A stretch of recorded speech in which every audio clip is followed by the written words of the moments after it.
Programme मध्य मुकाबले में खुशामदीद। मैं हूं रबिया एहसन और मेरे साथ मौजूद है रऊफ क्लास्टा। और आज के प्रोग्राम में जिन टॉपिक्स पे हम बात करेंगे उसमें सबसे पहले पीटीआई ने आईएमएफ डील से मुताल्लिक धमकी दे दी। बानी पीटीआई का आईएमएफ को खत लिखने का फैसला। नए मुआहदे को धांधली ज़दा हलकों का ऑडिट से मशरूत करने की सदा की जाएगी। दूसरे बैरिस्टर गोहर फारिग, barrister Ali Zafar PTI chairman के लिए नामजद।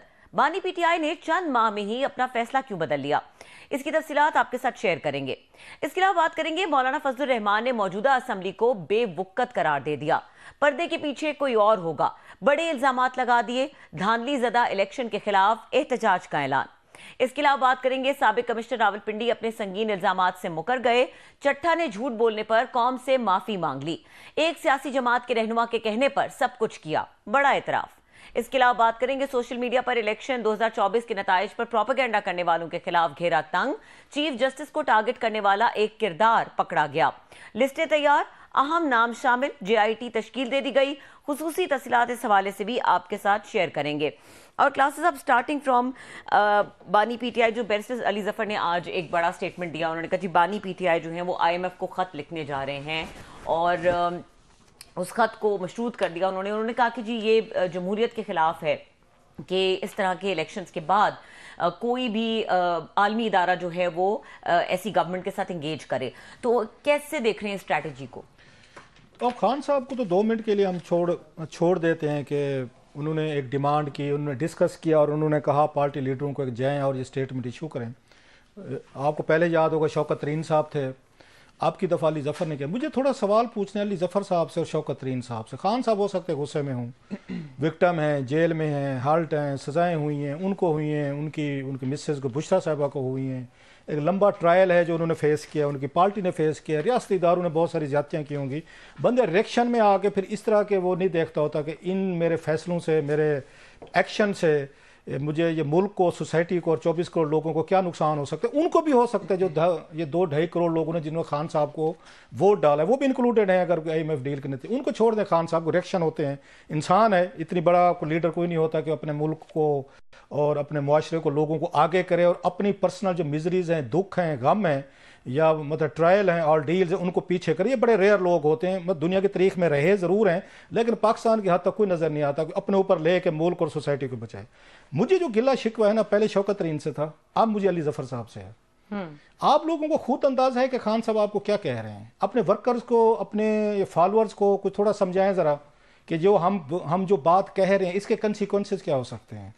मतलब ठीक है कि आप उस एस्टेब्लिशमेंट से नाराज़ हैं, जैसे मैंने कहा जरदारी साहब से होंगे, शहबाज शरीफ साहब, इन्होंने गलत किए, मतलब इलेक्शन रिग्ड हुए, स्टोल कर लिए गए, फेयर इनफ। आप जब आईएमएफ को लेटर लिखेंगे इसके कंसिक्वेंसेस का कि आप लोगों को भी अंदाज़ा, मतलब अली जफर साहब जो हैं इस मुल्क के बेनिफिशरीज हैं।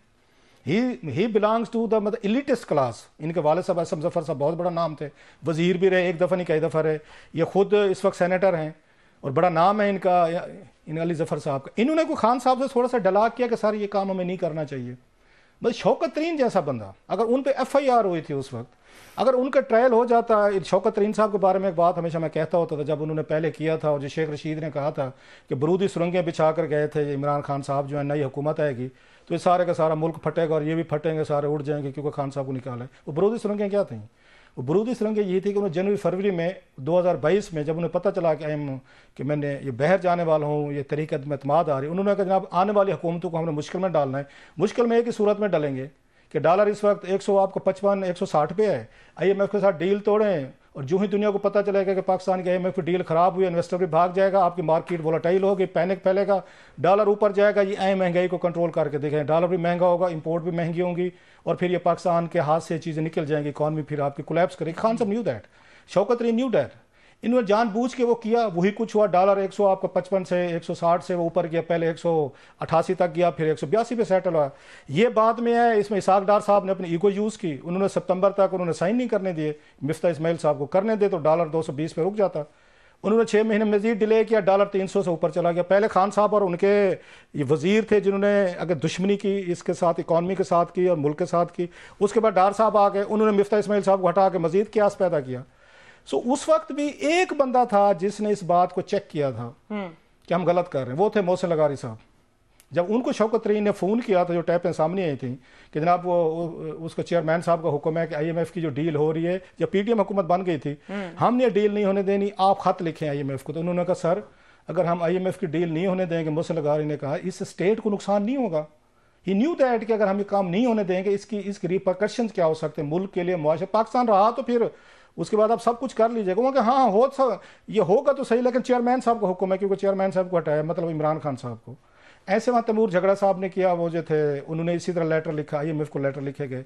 और उसके बाद अगर वो जो IMF की डील नहीं हो सकी बड़े अरसे के लिए, इससे ये साबित होता है कि खान साहब और उनकी पार्टी जो है उन्होंने अभी तक वो लेसन नहीं सीखे। दो चीज़ें होती हैं, एक होती है मुल्क के साथ आपकी एक अटैचमेंट होती है। मैं ये नहीं कहना चाह रहा सख्त लफ्ज़ के उनको मुल्क का कितना ख्याल है या भला है या नहीं है। ये चीज़ें जिस तरह को स्टेप लेना चाह रहे हैं, पहले भी कोशिश की गई थी कि पाकिस्तान डिफ़ॉल्ट हो, मतलब अगर IMF की डील आपको ना मिलती, अभी भी ना मिली, अगर आपको मार्च में आपने $24 अरब अरेंज करने हैं, तो डिफ़ॉल्ट की सिचुएशन आपकी पैदा हो सकती है। अच्छा, हमारे यहाँ डिफ़ॉल्ट को ना समझे नहीं गया कि व्हाट इज़ डिफ़ॉल्ट। वो कहते हैं बोलीविया में हुआ था, अर्जेंटीना में हुआ था, तो क्या हो गया था, ये लोगों का एक जनरल इंप्रेशन है। डिफ़ॉल्ट का मतलब आप समझते हैं, आपके पास से डॉलर गए, आपका डॉलर 500,000 रुपये तक जाएगा। मैं आपको मिनिमम बता रहा हूँ। आपकी ऑयल इंपोर्ट्स हैं, गैस इंपोर्ट हैं, जिन पे बिजली चलती है, बिजली बनती है, घर चलते हैं, कारखाने चलते हैं, आपकी LC नहीं खुलेंगी।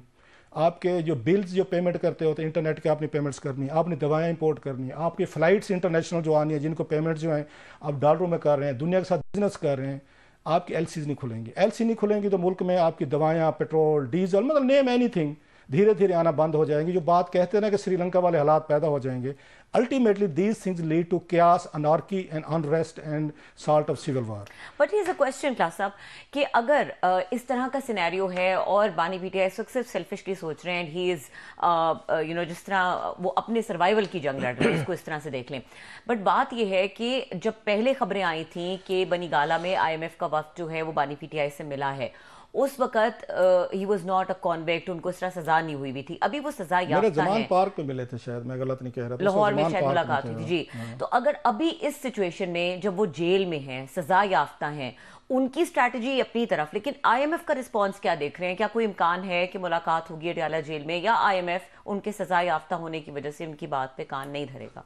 मेरा ख्याल है कि इस वक्त जो मेन ये चीज़ IMF काउंट करता है, उसको जो कंट्रोल करता है IMF को वो अमेरिकन करते हैं मोस्टली। वर्ल्ड बैंक हो या दुनिया के जितने भी लैंडिंग एजेंसीज हैं वो करते हैं। यूरोपियन नेशंस करते हैं, FTF करते हैं। जो पाकिस्तान पे जो इल्ज़ामात थे हमने ग्रे लिस्ट में डाला हुआ था, यूरोपियन कंट्रीज़ जो हैं, यूरोपियन यूनियन हो जिस पे वो कह रहे हैं हम उनको भी लिखेंगे, उनको भी कहेंगे, वो आपको ग्रे लिस्ट में वो लेकर आते हैं जी, मनी लॉन्ड्रिंग हो रही है या दहशतगर्दों को सपोर्ट हो रही है, यहाँ से पाकिस्तान से ब्लैक मनी जो है, बला बला चीज़ें, सो वो आप पे रिस्ट्रिक्शंस वो डालते होते हैं। यूरोपियन वो एक और काम कर सकते हैं, आपके हाथ बांध सकते हैं, जो हमने बहुत बड़ा फेस किया, सफ़र किया। और इंडियंस हमारे जो हैं दोस्त, उन्होंने बड़ा रोल प्ले किया था कि पाकिस्तान जो है ग्रे लिस्ट में लेना चाहिए, बल्कि ब्लैक लिस्ट में लेकर जाएं, इनको दोबारा से उस लिस्ट में से ना निकालें। आपको पता है पीछे और बड़ी सारी मुश्किलात रही हैं पाकिस्तान के लिए पिछले 5-6 सालों में, जब हम उसमें थे, ग्रे लिस्ट में थे।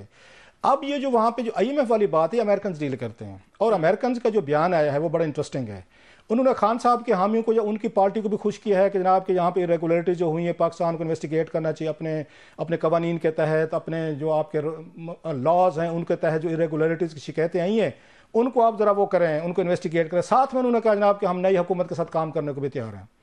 और अंदरूनी मामला अमेरिका पसंद नहीं करता, अमेरिका नहीं करता, क्योंकि अमेरिकन ने वहाँ पे ट्रंप की शक्ल में वो कैपिटल हिल पे देखा हुआ है। जब वहाँ पे राइट्स हुए थे, जैसे हमारे यहाँ अगर 9 मई को हुए थे, हमारे यहाँ तो अभी तक किसी को सजा नहीं मिली। वहाँ पे उन्होंने 6 महीने साल में उन्होंने लोगों को पकड़ के, उस FBI ने ट्रेस करके, उन्होंने वहाँ CCTV कैमरे से लोगों को सजाएं भी दे दी थी जो हमलावर वहाँ पे आए थे। सो अमेरिकन को पता है कि इस तरह के राइट्स जो होते हैं उनके अपने अंदर भी हुए हैं। जो ह्यूमन राइट्स की बहुत बड़ी बात करते थे अमेरिकन कभी, अब उन पर खुद क्वेश्चन हैं कि जनाब आपके यहाँ जब ये चीज़ें होती हैं तो फिर आप कैसे वहाँ पे लोगों को डील करते। सो अगेन जो अमेरिकन इस वक्त उतनी मॉरल पोजीशन में नहीं है कि पाकिस्तान को माजी की तरह दबा सकें कि आपके यहाँ ह्यूमन राइट्स अब्यूजेस हो रही हैं, इलेक्शन रिग्ड हो रहे हैं। इनका क्या हुआ था आपको याद होगा, ट्रंप वाला और ये हिलरी क्लिंटन का वो जो हुआ था इलेक्शन, उसमें ये शिकायत हुई थी। अभी भी उनको ट्रंप पे उन पर बहुत सारे इल्जाम हैं कि सर्टेन स्टेट्स में वहाँ पे वो हुए, फ्रॉड हुए हैं, वहाँ पे रेगुलरिटीज हुई हैं। FBI तहकीकात करती रही है कि आपको याद होगा रशियन जो हैकर, उसमें हैकर्स हैं, उन्होंने बैठ के उनको मैनेज किया था, मैनूवर किया था उनके इलेक्शन रिजल्ट को वहाँ पे इस अमेरिका में। सो वो दोनों इशू से गुजरे हैं। ये अमेरिकन ह्यूमन राइट्स वाले इश्यूज भी देख लिए, राइट्स भी देख लिए, और इलेक्शन की वहाँ जो उसमें इरेगुलरिटीज़ के वो जो थे उन पे चार्जेस थे वो भी भुगत के बैठे हुए हैं। सो अमेरिकन का वो दबाव नहीं है पाकिस्तान पे, इस दफा आप नोट करें। माजी में बड़ा क्लियर आता था, बड़ा स्ट्रांग वर्डेड और बड़ा सख्त बयान आता था, और एक बयान काफ़ी होता था ये पाकिस्तान में हमारी इसके एस्टेब्लिशमेंट के लिए, पोलिटिकल फोर्सेज के लिए, नॉर्थ अमेरिकन मीन बिजनेस। अब की दफ़ा वो नहीं है, बड़ा उन्होंने मतलब होम्योपैथिक किस्म का रखा है, नीदर हेयर नॉट देयर के सब लोग खुश होंगे। अमेरिकन के इंटरेस्ट में ये नहीं होगा कि IMF जो है वो पाकिस्तान को पैसे न दे, पाकिस्तान कोलैप्स करे, यहाँ पे अनारकी हो, यहाँ पे क्यास हो। वो मुल्क जिसके न्यूक्लियर एसेट्स हैं जिसके पास, यहाँ पे क्यास की शक्ल में, ये ना बोलिविया है, ना ये अर्जेंटीना है, ना ये श्रीलंका है, ना ये बर्मा है, तो ना बांग्लादेश है कि दुनिया दूर बैठी रहेगी कि जनाब आपके घर की बात है। No, if there is chaos, if there is God forbids any civil unrest problem है यहाँ पे, इसके नतीजे में, कोलैप्स के नतीजे में, डिफॉल्ट के नतीजे में पूरी दुनिया इफेक्ट होगी। सो वो पाकिस्तान को इस वक्त मेरा ख्याल है वो नहीं छोड़ेंगे कि जनाब के वो कह चुके हैं कि we are ready to work with the new government, ये कहा है अमेरिकन ने। But there is a catch कि इस सारी सिचुएशन में क्लासेस साहब जो बानी PTI एक मैसेजिंग करना चाह रहे हैं, देखिए उनका ट्रैक रिकॉर्ड रहा है, वो U-turn भी ले सकते हैं, अभी तो एक स्टेटमेंट दिया है ना, जरूरी तो नहीं है कि वो ऐसा करें भी, तो एक इम्पैक्ट शायद वो देखना चाह रहे हो स्टेटमेंट देने का, तो उन्होंने कुछ ना कुछ अचीव किया है ऐसे कि ये स्टेटमेंट फ्लोट करके और फिर किसी किस्म का वो प्रेशर बिल्ड करने की कोशिश कर रहे हैं। माजी में आज मैं वो मेरा ख्याल है एक आध प्रोग्राम में अली जफर साहब ने कह तो दिया, बात तो कर ली उन्होंने, लेकिन वो फिर थोड़ा सा वो किसी प्रोग्राम में थे तो वहाँ पे उन्होंने वहाँ से अपने आप को ट्विस्ट करने की कोशिश की है कि वो आया है बैक फायर हुआ है। ऑफ कोर्स ये बैक फायर होना था, उनकी जो अपनी पार्टी के PTA के कुछ समझदार एलिमेंट्स हैं या उनको फॉलोअर्स पढ़ा लिखा है, वो इनकी इम्प्लीकेशन समझते हैं। स्टेट इंटरेस्ट या एस्टेब्लिशमेंट इंटरेस्ट, पोलिटिकल इंटरेस्ट, ये तीनों डिफरेंट चीज़ें हैं कि क्या आपको अगर ये मतलब IMF डील नहीं मिलती, जो 2-2.5 करोड़ जो अवाम जिन्होंने आपको वोट डाला, क्या उनको पेट्रोल भी उसके बाद इसी रेट पे मिलेगा जब मिला, या डॉलर उनको इसी रेट पे मिलेगा, या कल को खुदा ना खासा क्यास अनरेस्ट होगा, वो 2.5 करोड़ पे लोग जो हैं वो सेफ होंगे, बाकी वो लोग जो इनके वोटर हैं वो सफ़र करेंगे, या 24 में से सिर्फ उसमें 2.5 करोड़ लोगों को कुछ नहीं होगा, बाकी 22 करोड़ लोग जो है ना वो अफेक्ट होंगे। सो खान साहब का इससे ये लगता है जो उनको माजी में उन्होंने ब्लंडर्स मारे थे और कोशिश की थी उन्होंने कि मैं इन ब्लंडर्स को वो करूं, इनको नहीं कैपिटलाइज नहीं, मैं इनको ठीक करूं। अच्छा। उन्होंने की थी माजी में, उन्होंने आपको याद होगा पिछली जो IMF की डील हो रही थी उन्होंने उस पर सपोर्ट दी थी, उनका प्रेस रिलीज आया था जो आपने अभी उसकी बात की ज़मान पार्क वाली, उस वक्त कहा था उन्होंने कि ठीक है जब हम साथ हैं, क्योंकि उनको अपनी गलती का एहसास था, मैंने गलत किया। इनका दोबारा से वही रूट लेना, इट्स अ वेरी क्लियर कि खान साहब has once again burnt his boats, ये उन्होंने किश्तियां फिर जलाई हैं। अच्छा। और फिर एस्टेब्लिशमेंट को जो उन्होंने मैसेज भेजा है कि जनाब के अब अगर मैं नहीं हूं या मेरे साथ रियायत नहीं है, चीज़ें नहीं है, तो फिर हम भी आपके साथ हैं, फिर मुल्क सोसाइटी ये चीज़ें, देन वी डैम केयर। और ये चीज़ खान साहब का हमेशा से मिजाज रहा है, जो मेरे जैसे अनपॉपुलर बात करते रहे, जिस पे हम इनकी बातें भी सुनते हैं, ट्रोलिंग भी फेस करते हैं क्योंकि हम अनपॉपुलर बात नहीं करते और इन्हीं के फायदे की बात करते हैं। जब आप इतने एक्सट्रीम पे जाएंगे कि IMF की डील नहीं होनी चाहिए, माजी में भी कोशिशें की, आपने कोशिशें की, इसके बावजूद भी आप एक बड़ी पार्टी हैं, you are a big party. ये मतलब जेलों में कौन नहीं रहा, भुट्टो साहब जेल में रहे, बेनजीर भुट्टो साहब जेल में नहीं, नवाज शरीफ साहब जेल में रहे, यूसुफ रज़ा गिलानी जेल में रहे, शाहिद खाकान अब्बासी जेल में रहे, शहबाज शरीफ जेल में रहे, नेम एनीवन, मतलब कौन बंदा जेलों में नहीं रहा पाकिस्तान में। आपके दौर में रहे, आपने डाले हुए हैं, आसिफ जरदारी रहे हैं, मतलब 13-14 साल वो भुगत रहे, ठीक है, उन पर करप्शन के केसेस है वो भी भुगते, हर कोई करप्शन केसेस में किया है यहाँ पे। सो सब लोग जेल में गए, आप भी गए हैं, ये आना था। अगेन आपने भी बहुत सारे लोगों को जेल में डाला, बहुत सारे लोगों को डालना चाहते थे। पाकिस्तान में तो अगेन इसके बगैर पॉलिटिक्स हो नहीं सकती। सो जेल में बैठ के आप इस तरह के लेटर लिखेंगे, अपनी मेरा ख्याल पार्टी को नुकसान देंगे, कोई आपके चांसेस बन सकते हैं रिकंसिलिएशन का इसमें जाएगा। और लास्टली कि अगर उस वक्त शौकत तरीन साहब ने कंपनी को ये रियासत के कानून इनको सजा देते जो उन्होंने उस वक्त उनकी गुफ्तगुएं टेपें आई थी, तो ये चीज़ें नहीं आनी थी।